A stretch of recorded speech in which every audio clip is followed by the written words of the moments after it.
Halo Bedekers. Pasti kamu gak asing lagi kan dengan sosok satu ini? Yuk, siapa lagi kalau bukan Listio Sigit Prabowo, orang nomor 1 di Korps Bayangkara.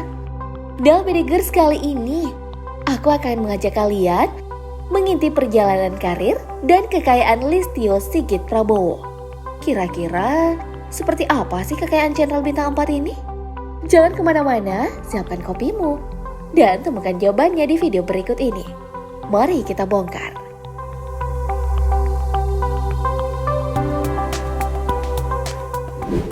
Listio Sigit Prabowo lahir di Ambon 5 Mei 1969. Lulus SMA pada tahun 1988, pria yang akrab disapa Sigit ini kemudian mendaftar di Akademi Kepolisian. Ia akhirnya berhasil menjadi seorang Bayangkara dan lulus di tahun 1991. Menjadi perwira muda di usia 22 tahun, Sigit menapaki karirnya setahap demi setahap. Bermula dengan mengabdi di Polres Metro Tangerang, lalu di Akademi Kepolisian hingga tahun 1995. Dalam kurun waktu 1999 hingga 2009, Sigit bertugas di Jakarta. Ia pernah menjabat sebagai Kapolsek Durensawit, Kapolsek Tambora, hingga Kabak Pengendalian Personel Biro Personil Polda Metro Jaya. Di sela-sela perjalanan karirnya, Sigit juga menjalani sejumlah pendidikan dan latihan internal Polri, seperti Perguruan Tinggi Ilmu Kepolisian pada tahun 1998 dan 2008, serta siswa Sespim Polri pada tahun 2006. Tak hanya pendidikan kepolisian, Sigit juga melanjutkan studi magister di Universitas Indonesia. Sebagai perwira jebolan Akpol, karir Sigit terus meroket. Setelah menjadi Kapolres Pati dan Kapolres Sukoharjo, Sigit kemudian menjadi Kapolresta Solo pada tahun 2011.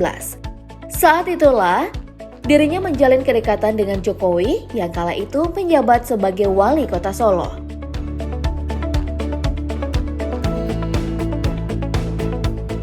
Kurang lebih setahun menjabat sebagai Kapolresta Solo, Sigit ditarik ke Mabes Polri. Tak berselang lama, Sigit didapuk sebagai Direktur Reserse Kriminal Umum Polda Sulawesi Tenggara pada tahun 2013.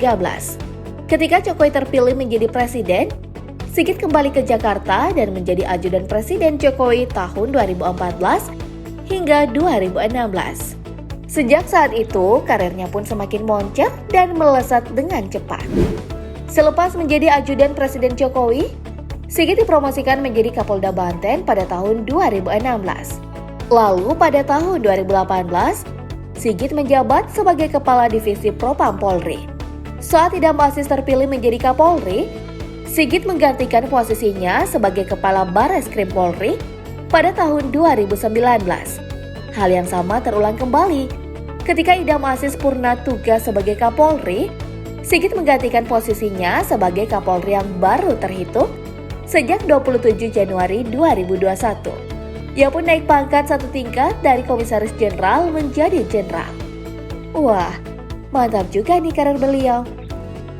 Well, setelah melihat sekilas perjalanan karir Kapolri Listio Sigit Prabowo, sekarang yuk kita intip kekayaan orang nomor 1 di Korps Bayangkara ini.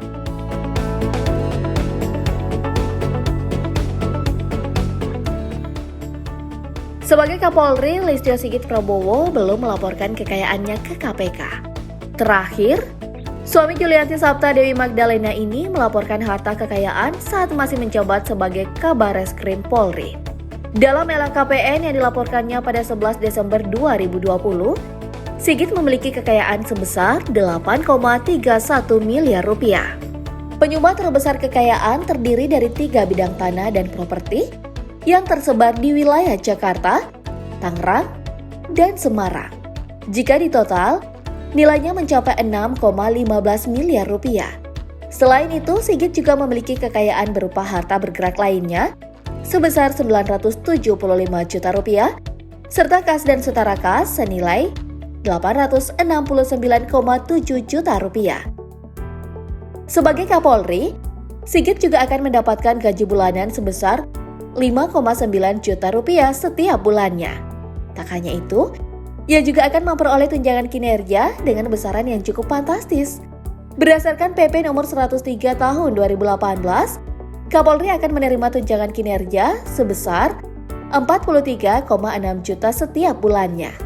Artinya, penghasilan bulanan yang dikantongi Sigit sebesar 49,5 juta rupiah atau sekitar 594 juta dalam setahun. Di samping itu, Sigit juga akan mendapatkan fasilitas berupa pelayanan kesehatan, bantuan hukum dan perlindungan keamanan, hingga rumah dan mobil dinas. Dan sekarang kita intip deh, seperti apa sih mobil dinas yang dipakai oleh Kapolri ini?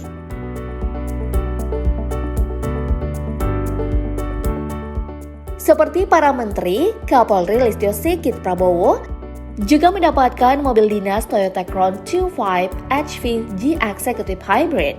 Sedan super mewah ini dibekali dengan mesin 2500 cc bertenaga 181 horsepower, serta dilengkapi dengan segudang teknologi canggih, seperti Dynamic Radar Cruise Control, Intelligent Clearance Sonar, hingga Rear Cross Traffic Auto Brake. Untuk menembus kemewahan mobil ini, siap-siap saja dia merogoh kocek sekitar 845,2 juta rupiah. Amazing.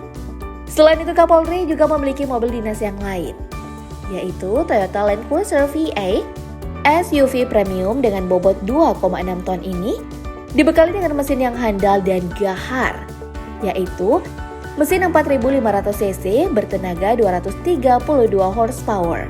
Dengan spesifikasi seperti ini, Toyota Land Cruiser V8 mampu menerobos segala medan, baik jalan beraspal maupun medan off-road ekstrim.